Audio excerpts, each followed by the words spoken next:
Nah, namun kabar baiknya Bapak Ibu, khusus tenaga kontrak dan pelayanan umum yang melaksanakan tugas sebagai fungsional tertentu, contohnya guru dan tenaga nakes, ini tidak Bapak Ibu. Ini tidak dirumahkan.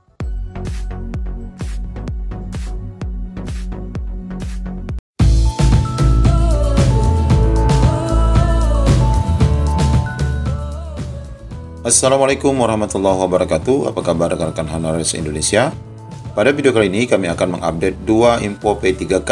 Ada kabar baik dan kabar buruk terkait informasi pendataan non-ASN tahun 2023. Apa saja dua kabar baik dan buruk itu? Ikuti video ini sampai selesai. Namun sebelum kita lanjut pada informasinya, kami ingatkan bagi Bapak Ibu yang baru mampir di channel ini, pastikan meninggalkan jejak dengan menekan tombol subscribe dan nyalakan lonceng notifikasi. Baik Bapak Ibu, di sini kita akan mengupdate dua kabar, satu kabar buruk dan satu kabar baik. Baik, kita akan awali dengan kabar buruk Bapak Ibu, di mana di sini kita lihat ada informasi dirumahkannya ribuan honorer tenaga kontrak di tahun 2023 ini, di mana Pemkab Flores Timur akan memberhentikan ribuan tenaga kontrak di awal bulan Februari ini. Nah, apa alasannya? Mari kita cek bahwa pemerintah Kabupaten Flores Timur, Nusa Tenggara Timur akan memberhentikan ribuan pegawai berstatus tenaga kontrak yang bekerja pada instansi pemerintah, di mana pemberhentian itu akan mulai dilakukan pada tanggal 1 Februari 2023. Nah, informasi terkait dirumahkannya rekan-rekan honorer ini bukanlah informasi baru, namun hal ini terus saja terjadi berkaitan dengan informasi surat edaran dari Pan-RB terkait pemberhentian honorer di tahun 2023. Pemberhentian ribuan tenaga kontrak bukan karena Pemda tidak mampu membayar gaji, melainkan karena kehendak aturan dari pemerintah pusat. Nah, ini berkenaan dengan penghapusan honorer, kata pejabat Bupati Flores, Doris Alexander Rihi.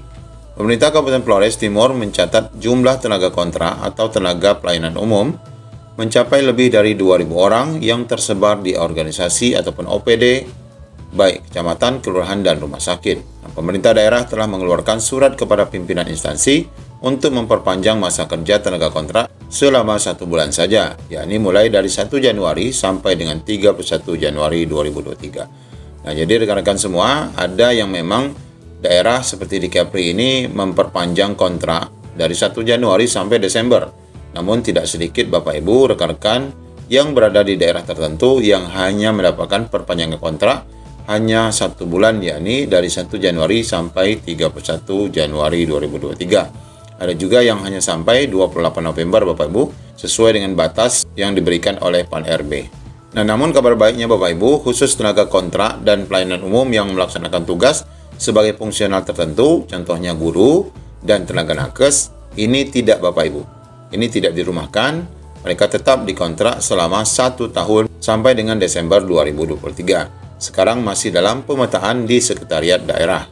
Doris mengatakan pada prinsipnya Pemda mengalami dilema dalam menentukan nasib ribuan tenaga kontrak tersebut. Namun karena kehendak dari aturan pemerintah pusat sehingga wajib dijalankan. Nah, ini Bapak Ibu, jadi tidak semua juga yang diberhentikan pada tanggal 1 Februari 2023. Aturan dimaksud sebagaimana tertuang dalam surat edaran Menpan RB nomor B185 tahun 2022 tentang penghapusan honorer. Dan sebagaimana kita ketahui dalam aturan itu, antara lain memerintahkan PPK untuk menghapus jenis kepegawaian selain PNS dan P3K di lingkungan instansi masing-masing dan tidak melakukan perekrutan pegawai non-ASN yang baru. Dalam hal ini, instansi pemerintah membutuhkan tenaga lain seperti pengemudi, tenaga kebersihan, dan satuan pengamanan. Itu akan dilakukan dengan cara tenaga ahli daya ataupun outsourcing oleh pihak ketiga. Nah, ini Bapak Ibu kabar pertama berkaitan dengan kabar buruk bagi rekan-rekan di daerah Flores Timur.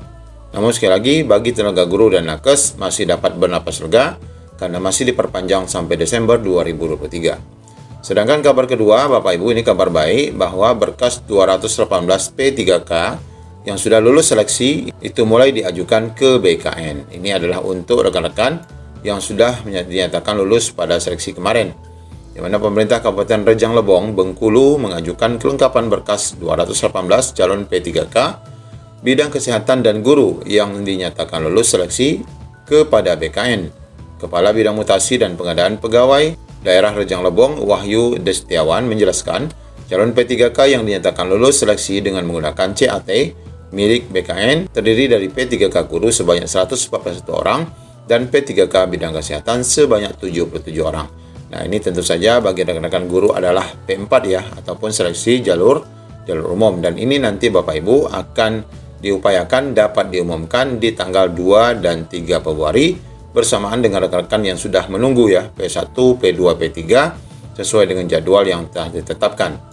Untuk P3K guru dan kesehatan sudah diumumkan dan mulai hari ini kelengkapan berkasnya kami ajukan ke BKN sehingga NIP mereka bisa keluar pada bulan Maret dan April nanti mereka sudah bisa bekerja, kata pejabat di Rejang Lebong.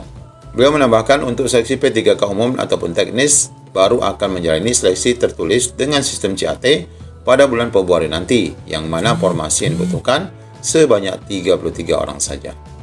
Nah, ini kabar baik bagi rekan-rekan yang berada di daerah Bengkulu bahwa hasil seleksi P3K yang sudah dilaksanakan kemarin segera diajukan ke BKN agar rekan-rekan semua segera ditetapkan NIP-nya dan dapat bekerja menerima SK pada bulan April sesuai jadwal dan lini masa yang ditetapkan oleh kementerian.